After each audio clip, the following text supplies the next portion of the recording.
F-bombs are not armed and ready to drop tonight. 9017 Practical Matters. In order for this conspiracy to work, the jihadists must strike multiple cities virtually simultaneously. This requires a cadre of dedicated fighting men. The argument continually is that no such cadre exists. I disagree, and so does We Are the Mighty. There will be a link in the description. Then they have to have a plan. They already have one, is our problem. For a year or so before I even went public, I mean at all, I was harassing the FBI. Seriously, I was harassing them at one point on about a twice monthly basis. It was actually closer to 3 times a month. Sending their tips, email messages about this. Towards the end, after about a year, it was a form letter. It was just a letter I typed out. I'd copy and paste, and poof, off it goes. I was wondering what was going wrong. Why were they not getting back to me? I'm talking about terrorism. They should be harassing me, all right? I should have been arrested. About a year and a half ago, I found out why. They already knew about all this. This is old information to them. All I did was write a new version of something that had been written in the 60s around a Russian invasion plan. There are a couple of minor but critical differences. I said jihadists, the paper said Russians. I say AK-47s, the paper says 22 pistols. But I got within the point of entry. Now, there's a big difference between the two. At the time, the main point of entry that the FBI assumed would be used would be Tijuana, because that was the main point of entry for Mexicans headed to work in the California fields. Now the main point of entry appears to be Nogales, or at least it was the last time I checked, because that's the direction that Mexicans working the fields typically come in through.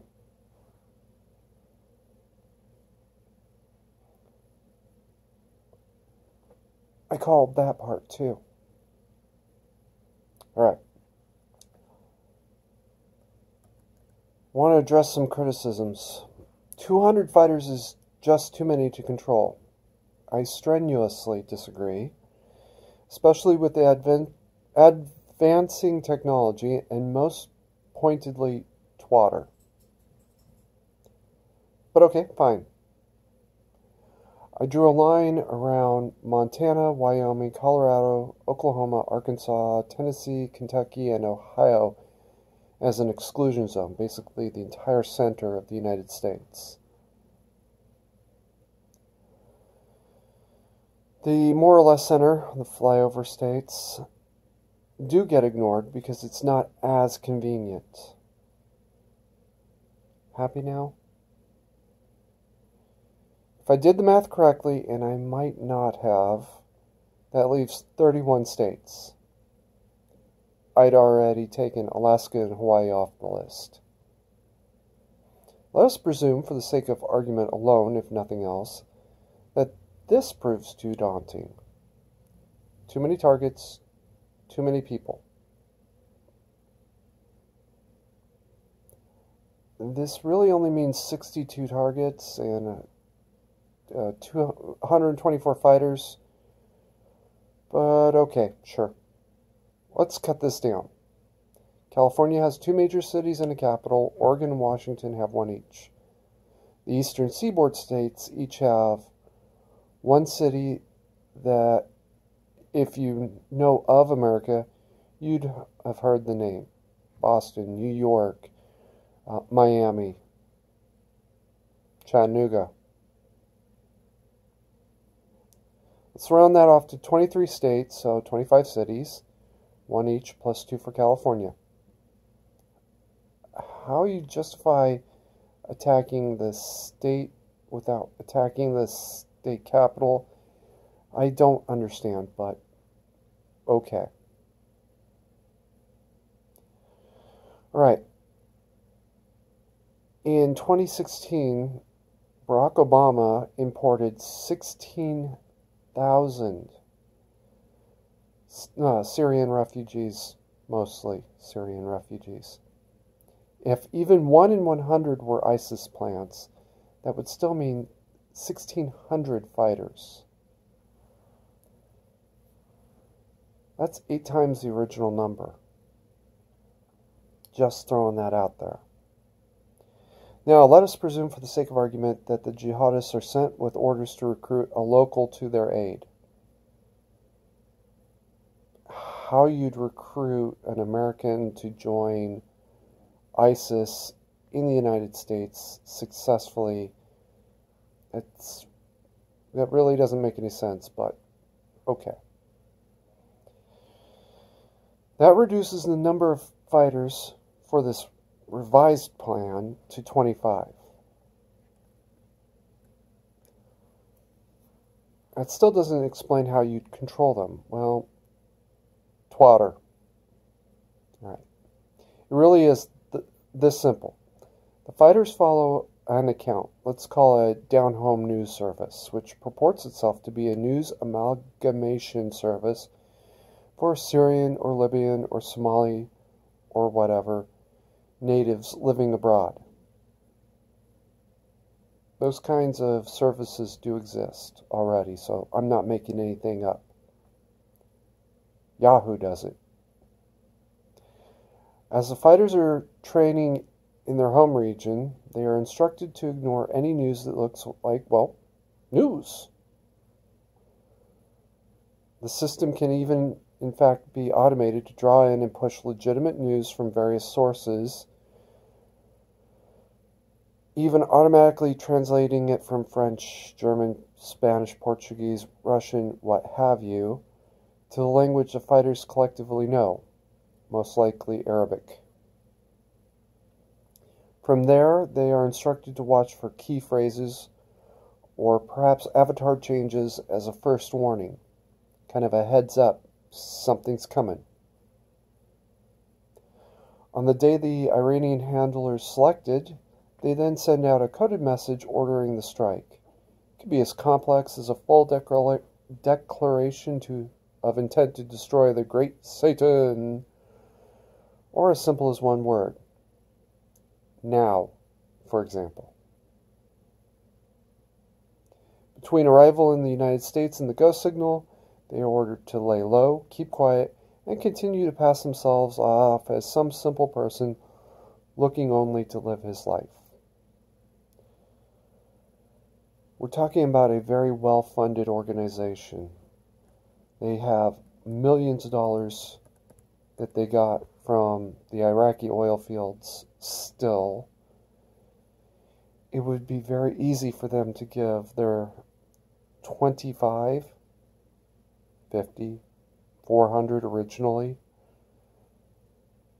fighters enough money to start a couple of car companies, mostly auto body and repair, because that's the kind of equipment that they would need if they had to totally make their own guns from scratch. They know how to do that, so don't give me some shit about that's not possible. All right. Trust in your police to find these people. I would really like to be able to do that, but I trust law enforcement to be trying to confront the threat. And I even trust them to be actively looking. To be fair, the FBI is slowly catching up to the threat. There'll be a link in the description. But they cannot catch them all, especially the smart ones. The ones who will not make the mistake of publicly declaring their affiliations who speak only to their handlers, if anyone, about their intentions. So, no recruiting locals.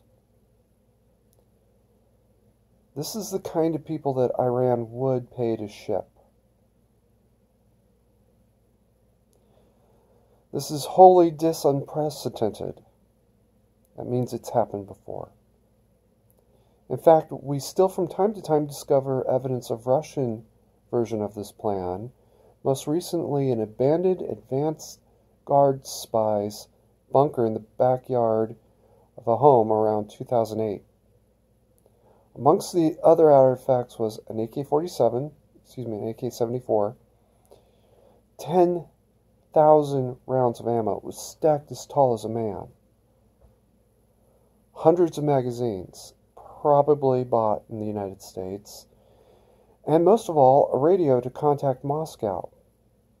Even if they caught 75% of these fighters, that would leave 50, enough to strike 25 cities. Even with the average body count established in the Paris attacks, this would mean 500 or more dead. Quick detail about this bunker. It was found in a Sacramento suburb. Somebody bought this house, and she's going through her backyard, and she finds this weird concrete thing that she can't explain. She opens it up, and there's this huge bunker down there. Police were called in, they searched it, the FBI searched it. Turns out that it had been built by a Russian spy back in the 50s or 60s, and his job was to do exactly what I've been describing. He would be told when to launch his part of the attack, terrorize Sacramento, to pave the way for the glorious Russian invasion. Liberation. So yeah, that's happened before. Okay, what do you propose we do about it? We can't deport them no matter how badly you want to. Well, first of all, yes, we can. But secondly, we can take other measures to diminish the threat. The first is to pass mandatory carry. With the knowledge that no matter where you are, no matter what you're planning, no matter what steps you've taken to effect your mission, people will shoot back at you. That will be chilling to these jihadists.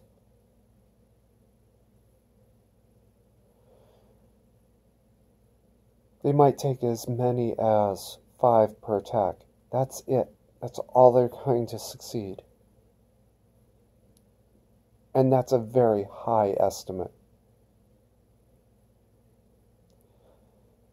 That will put a deep chill in their plans.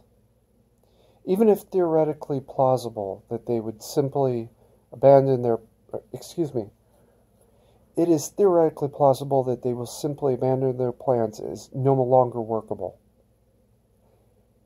It's not implausible that they've already abandoned this plan, because people like me are talking about it.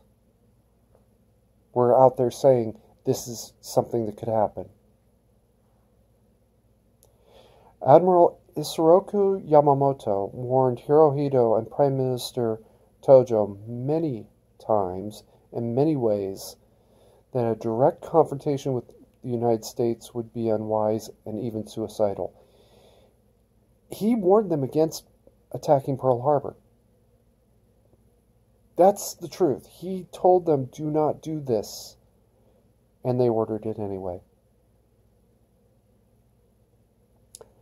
So much so that he was loosely quoted by Ryayachi Sasakawa. And my apologies, sir, to you or your heirs for my absolute butchery of the name, as once saying something to the effect of, you can never invade mainland America. There would be a gun behind every blade of grass. Times have changed. Now our so-called leadership fights to restrict guns as far as possible. And to what end? Come back to that in a minute. We need to bring back that fear. That fear is what stopped Tojo and Hirohito, from invading mainland America. Closest they got was to shell a city in Oregon, sink a couple ships off the U.S. coast, and that was it. They never got any closer to American shores than shell fire range. They took the warning seriously. ISIS, Hamas, Al-Qaeda, they're not taking this warning seriously because, you know what? It's an empty threat, and they know it. It's time to bring the empty threat back.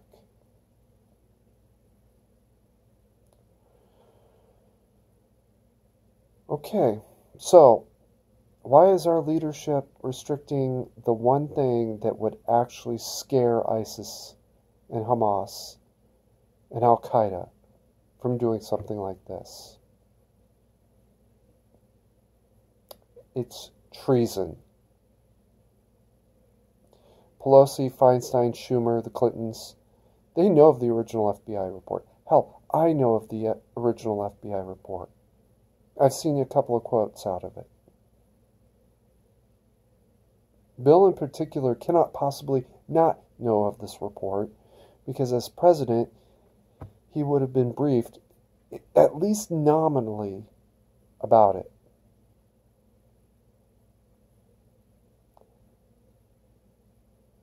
That is why they're fighting it, to ban guns. It's time for the people to fight back, isn't it? Keep calm and mandatory carry on.